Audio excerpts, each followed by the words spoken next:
Have you ever stopped to think about where countries actually come from?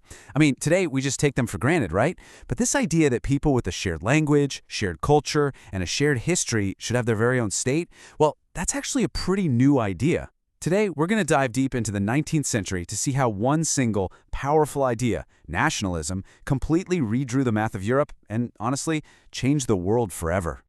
So let's just start with a big question to frame this whole thing. Before all the modern countries that we know today, what did Europe even look like? It seems like a simple question, but the answer is incredibly complex. For centuries, it looked a lot like this. Not a continent of nations, but a continent of empires. This map here shows the Habsburg Empire. Just look at that. It's a crazy quilt of different peoples, different languages, all stitched together not because they felt like one people, but because they were all loyal to a single king or emperor. But all of that was about to get turned on its head. An idea began to spread that was so powerful, so absolutely revolutionary, that it would tear these ancient empires apart and build brand new countries right from the ashes. And that idea, of course, was nationalism. Okay, so let's really dig into this. A world without nations. To get why nationalism was such a massive deal, we first have to wrap our heads around the world it completely replaced. So, picture society as a giant pyramid. At the very, very top, you have a tiny, super powerful aristocracy. And at the bottom, a massive peasantry. Your identity wasn't German or Italian, it was tied to your local village or maybe the noble family you served. But there was a new group rising up in the middle, an educated, commercial middle class. And these were the people who were going to become the champions of this new idea of the nation. So where did it all begin? Well, like so many modern ideas, the fuse was lit in France. You know, the Austrian Chancellor Metternich once famously said, "When France sneezes, the rest of Europe catches a cold." He was not wrong. The French Revolution in 1789 was the absolute key. It took power away from one single king and gave it to the entire body of citizens. And this created totally new concepts, like la patrie, the fatherland, and les citoyens, the citizen. People were no longer just subjects of a king.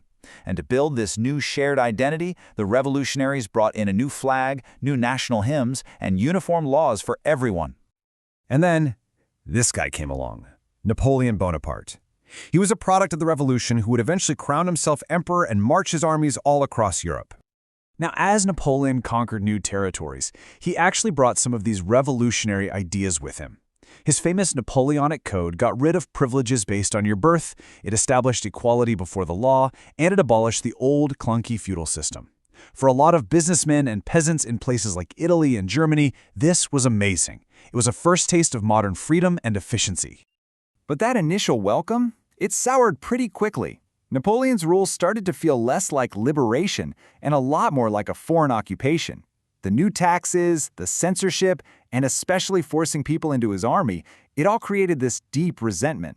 So, ironically, in trying to build a massive French empire, Napoleon ended up stoking the very fires of nationalism against France all across the rest of Europe. After Napoleon was finally defeated in 1815, Europe became a battleground.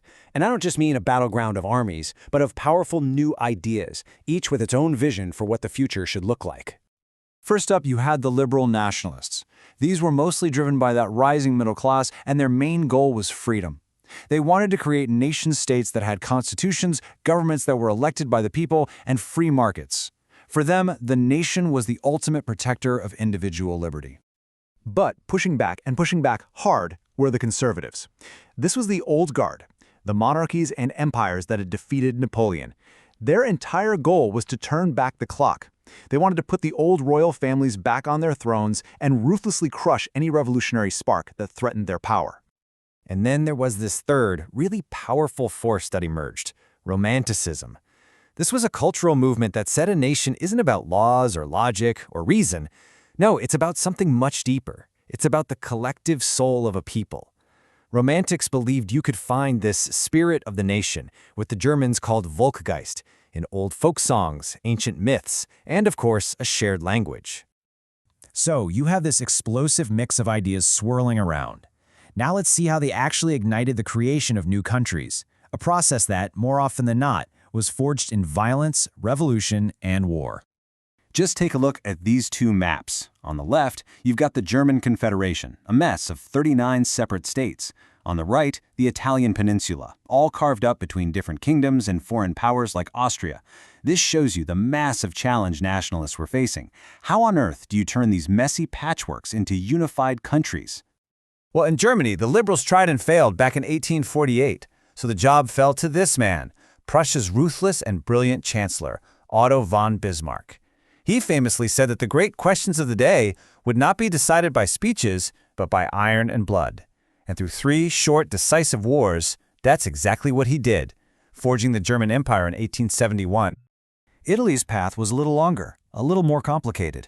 It involved the revolutionary soul of Giuseppe Mazzini, the clever political maneuvering of Sardinia-Piedmont, and the military daring of the guerrilla fighter Giuseppe Garibaldi in his famous red shirts. After decades of struggle, Italy was finally made whole in 1870. But here's a really crucial point. For many ordinary people, this was all completely abstract. There was this popular joke going around that when illiterate peasants first heard the cry, "L'Italia," they thought people were talking about La Talia, the name of the new king's wife.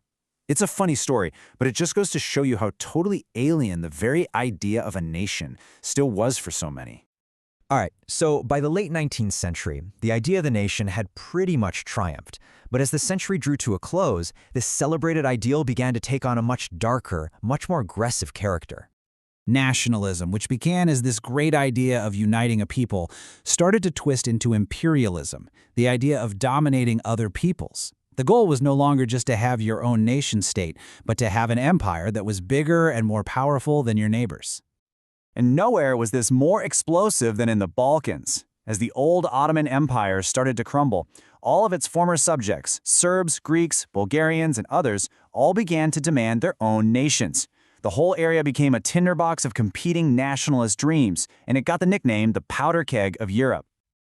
The great powers of Europe, Russia, Austria-Hungary, Germany, they all started meddling in the Balkans, backing different sides to try and expand their own influence.